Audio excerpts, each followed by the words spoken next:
Journey with Judy. Honest, open, transparent. It's hot. There's no such thing as perfect people. There's no such thing as a perfect. All right, so good morning. It is the second Sunday of our Advent season, and I pray that you are preparing your hearts and preparing the way for the Lord, which is what our reading is about today. We'll get to that in the next segment. And so what's so crazy, guys, is that every time I talk about something, okay, whether I'm talking to, here in the studio or out in life, talking to people, whatever it is I talk about, it's like God brings about. Whatever I talk about, he brings about in my life. And I think he's kind of saying, well, it's so good for you to be talking about it. Why don't you be about it? And so last week we talked about hope and that this season of Advent is really about this hopeful anticipation and expectation of what was to be, and that if you stay ready, then you don't have to get ready. Okay, so this really weak link in my life is my teeth. Okay, so I have like rotten teeth. I have five other siblings. All five of them have complete dentures in their mouth, top and bottom. I'm the only one who's hanging on to all of my teeth with the exception of this bridge on the bottom that cost so much money. Bob had to trade in his F-150 for the payment 10 years ago. So when it comes to teeth, it's like such a drag because obviously we need them. Obviously, I take the time to whiten them and brush them, but I don't take the time to do what I'm supposed to and prepare for the inevitable, right? So if it's predictable, it's preventable. And the fact that my siblings all had their teeth pulled by age 40 means I should probably be taking better care of my teeth. So my dentist hates me so bad because here's what happens is I go to an appointment and he does some kind of procedure. But when he does this procedure, I'm really high because I'm under the influence of my pill, which I won't tell you what that is. But when I go to the dentist, I take that pill, similar to the past pill I used to take when I flew, but now I don't do that anymore. And so the intention of the medication is to, just kind of be like out of it and then forget. Like you literally forget what happened. And now if someone reminds you of it, you can remember, but otherwise it's just gone, it's just absolutely gone, which is, I know you'd like me to dispense these out of a Pez dispenser to all of you who are listening. But anyway, so the problem is I forget what he told me. And so the last time I was there, he made it really clear, apparently, and I don't remember, that I had to go see an endodontist. I think that's the right name. It's someone who can do what this particular dentist can't do. He has different equipment. And he was telling me that I was going to have a problem with my bridge, okay, which is holding my teeth together on the bottom. Well, I don't remember him really saying anything about that. And so last weekend, I had this abscessed tooth flare up like across the room. Bobby was noticing that my face was swollen. It was that bad, right? What was coming out of it, we don't need to talk about on the radio. But it was just this yucky, like, oh no, here we go again. Well, because of that, Bob reminded me that the dentist had told me that I needed to take care of that. Okay, I absolutely needed to. And here's what I did. I ignored it. I dismissed it. I denied it.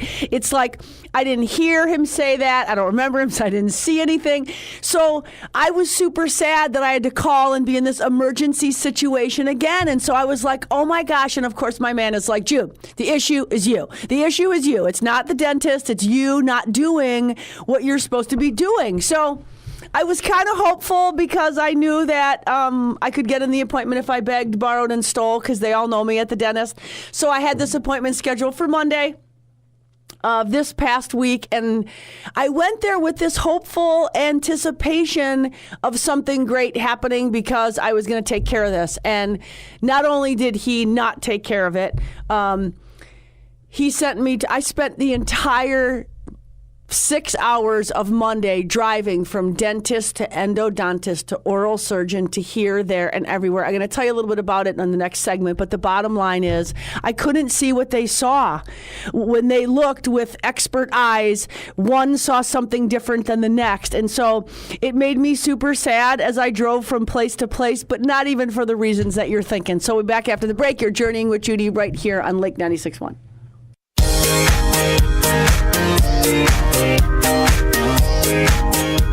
Okay, so I ended last week joyfully anticipatory, watching, waiting to get into the dentist on Monday morning with this emergency appointment. And, of course, when I saw him, I was hoping that he did not remember telling me that I was supposed to do something, 2 months before, and I hadn't done it.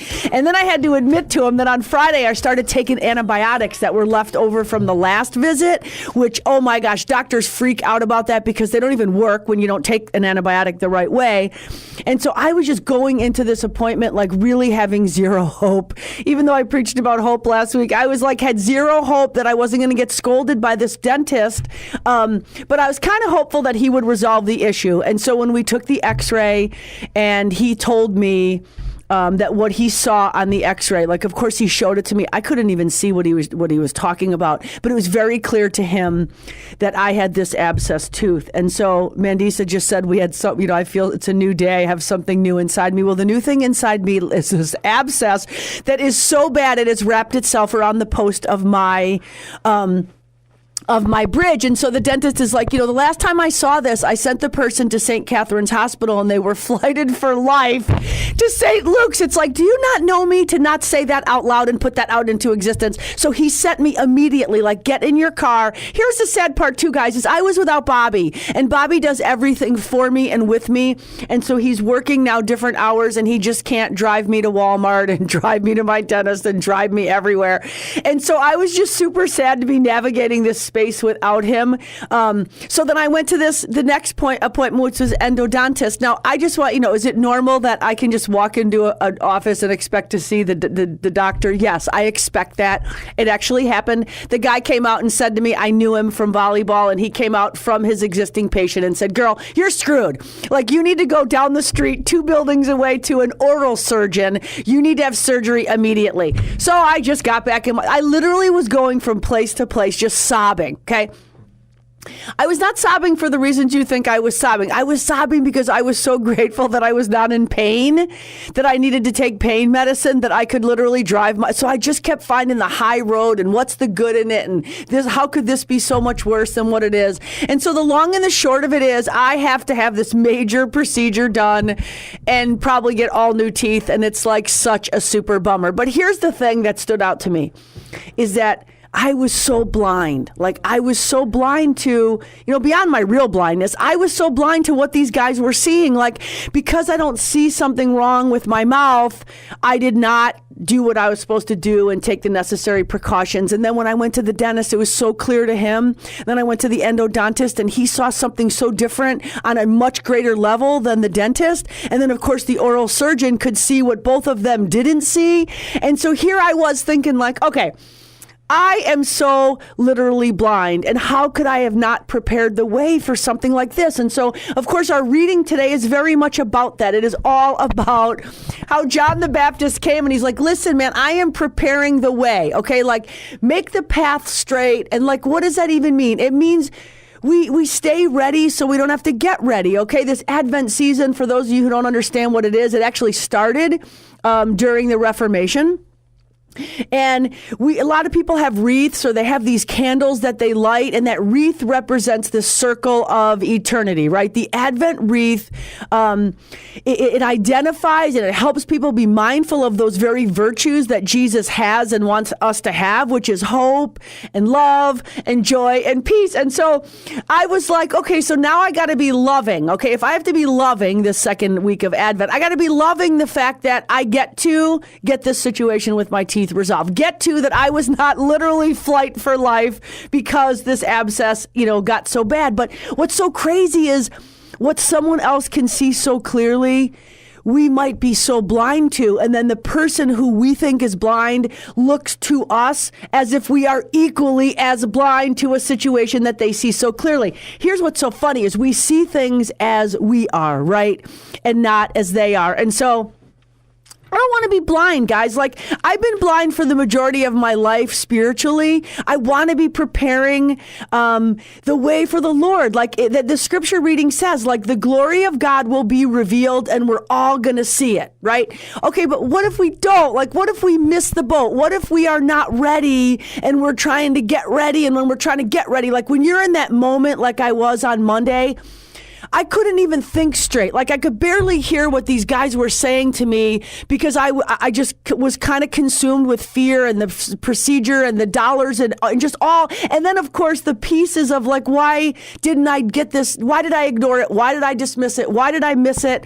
And so somewhere in the midst of all of that was these people way smarter than me trying to prepare the way and say like, this is what you need to do next. Okay. So here's what we don't want. We don't want to be blind, guys. We don't want to be spiritually blind. Like that's the worst when you are a person who is blind and you can't only not see, but you can't see that you can't see. So you might be married to that person. You might be like, you might be their parent. My son Chandler turned 21. I told Robin that my prayer for my son is that he acts 21. Now, not like acts 21 because now he's of age to drink, but that he actually acts like a 21-year-old young man and conducts himself in such a way where he is not blind to the fact that what he does affects other people, and that if he's not going to do the right thing, like how can you possibly inspire someone else? So we'll save that for another day. So here's the deal.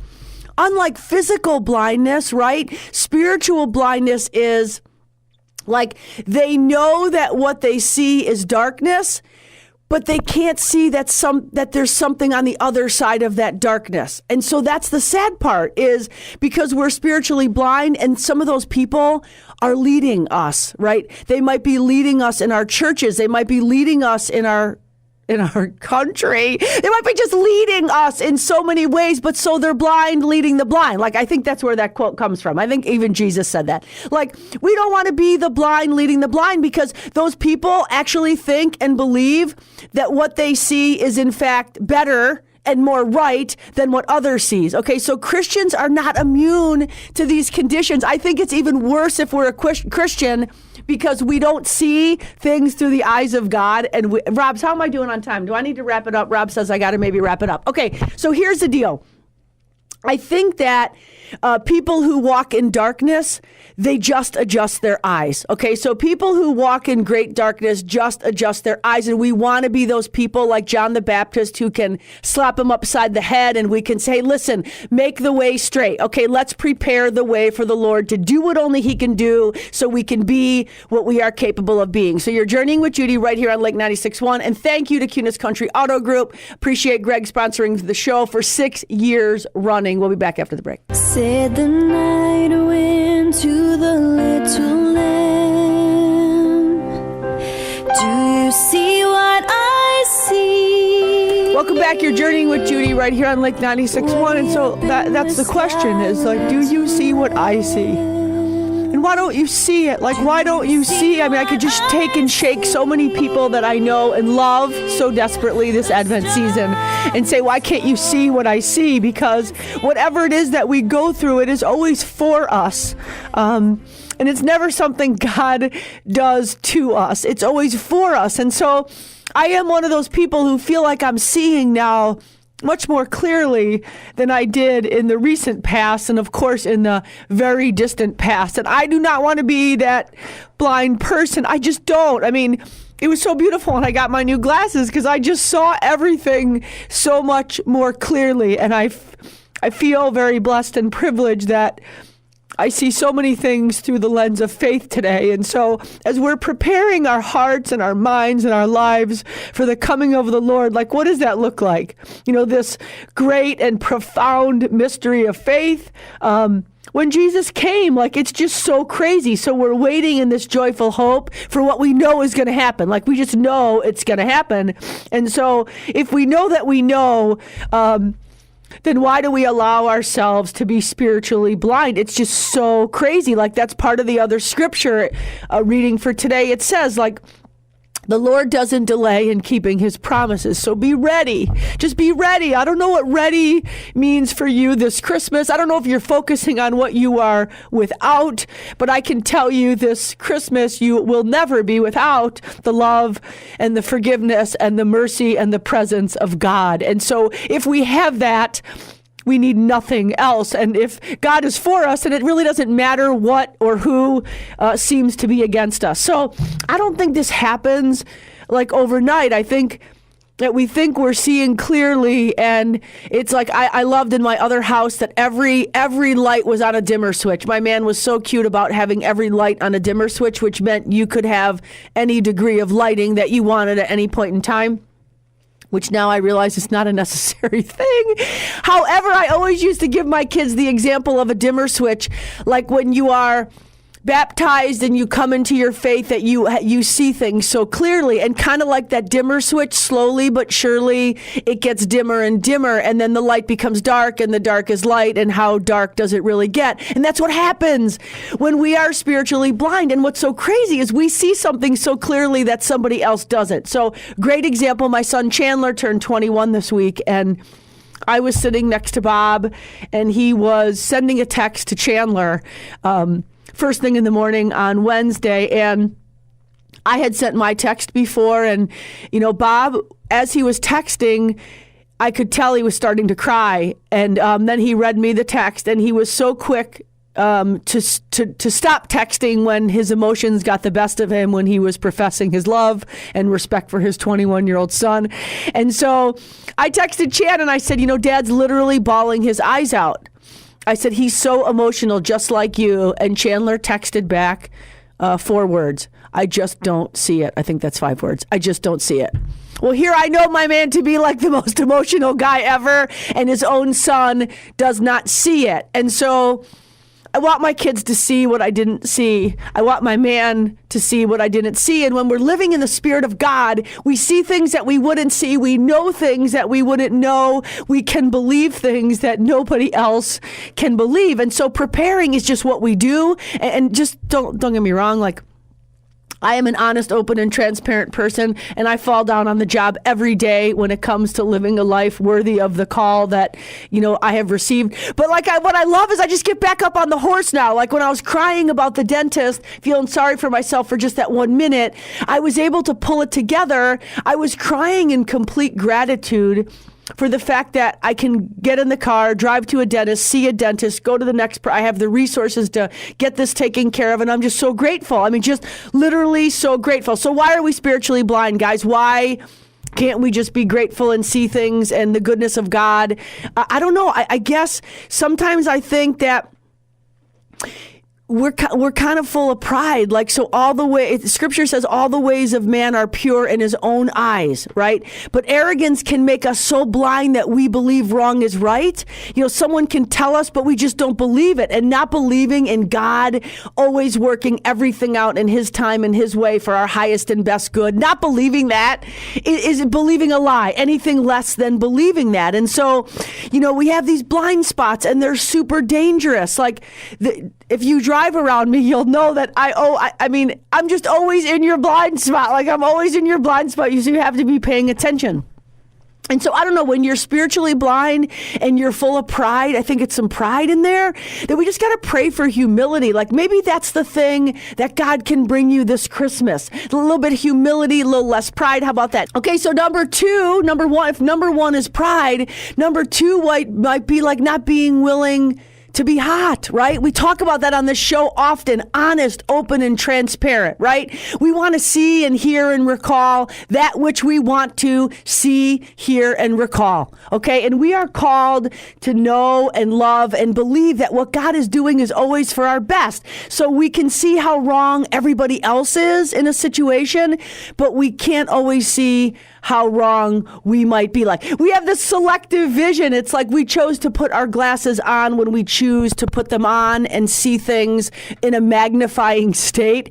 But we choose to see what we want to see, and I believe what you look for is ultimately what you find. And I pray that this Advent season, that you do see what I see, that you do hear what I hear, that you do know what I know, and that you are listening for the Lord, preparing the way for him to move mightily in your hearts, in your lives, and in your mind. So I pray that your Advent season continues to be a blessing, and we will journey together next Sunday right here. All past shows, you can find them on Judy Hehr YouTube channel. And guys, my book is an amazing Christmas gift. They're two for $20. Call me if you want them. I'll deliver them to your house personally.